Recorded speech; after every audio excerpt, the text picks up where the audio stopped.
राजस्थान के वागड़ अंचल से निकलकर सीधे स्विट्जरलैंड के जिनेवा में यूएन के अंतर्राष्ट्रीय मंच पर भारत के आदिवासियों की आवाज़ गूंज उठी है। भारत आदिवासी पार्टी के फायरब्रांड सांसद राजकुमार रोत ने यूएन में एक ऐसा ऐतिहासिक और कड़क भाषण दिया है जिसने दिल्ली से लेकर राजस्थान तक के सियासी गलियारों में एक नई बहस छेड़ दी है।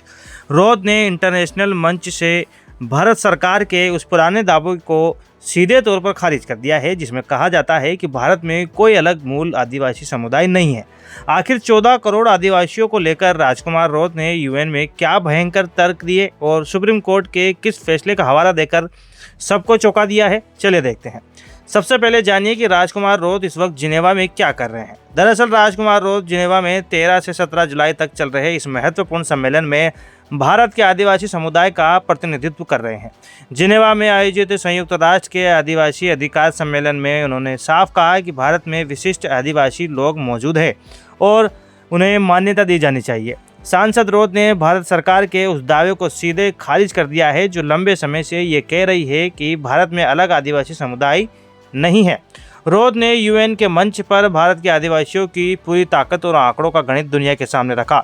बांसवाड़ा डूंगरपुर सांसद राजकुमार रोत ने यूनाइटेड नेशन में बताया कि भारत में करीब 14 करोड़ आदिवासी लोग रहते हैं। भारतीय संविधान के तहत इन्हें अनुसूचित जनजाति का दर्जा दिया गया है और उन्हें 705 अलग अलग जनजातियों में विभाजित किया गया है। ये समुदाय प्रोटो ऑस्ट्रेलाइट, नेग्रिटो, द्रविड़ और मंगोलाइड मूल के हैं। सांसद रोत ने वैश्विक मंच पर डंके की चोट पर कहा कि यह बिल्कुल स्पष्ट है कि भारत की अनुसूचित जनजातियां ही इस देश की असली आदिवासी और मूल निवासी जनता है।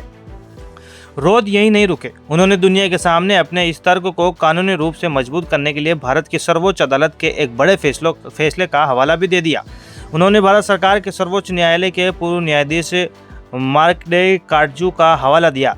साल 2011 में एक महत्वपूर्ण निर्णय कैलाश बनाम महाराष्ट्र राज्य की में न्यायाधीश काटजू ने ऐतिहासिक टिप्पणी करते हुए कहा था कि अनुसूचित जनजातियां जो भारत के लगभग 8% आबादी है वही वास्तव में भारत के मूल निवासियों की असली वंशज है।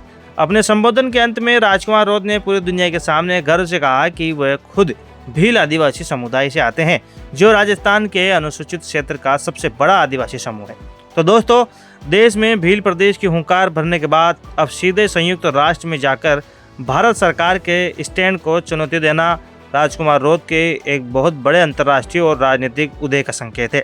सांसद राजकुमार रोत के यूएन में दिए इस ऐतिहासिक भाषण और मूल निवासी वाले बड़े दावे पर आपकी अपनी क्या बेबाक राय है, कमेंट बॉक्स में ज़रूर बताइएगा। वीडियो अच्छी लगी हो तो वीडियो को लाइक करें, शेयर करें और राजस्थान की राजनीति से जुड़े हर अपडेट के लिए सब्सक्राइब करें हमारा चैनल रोहित पत्रिका। जय हिंद।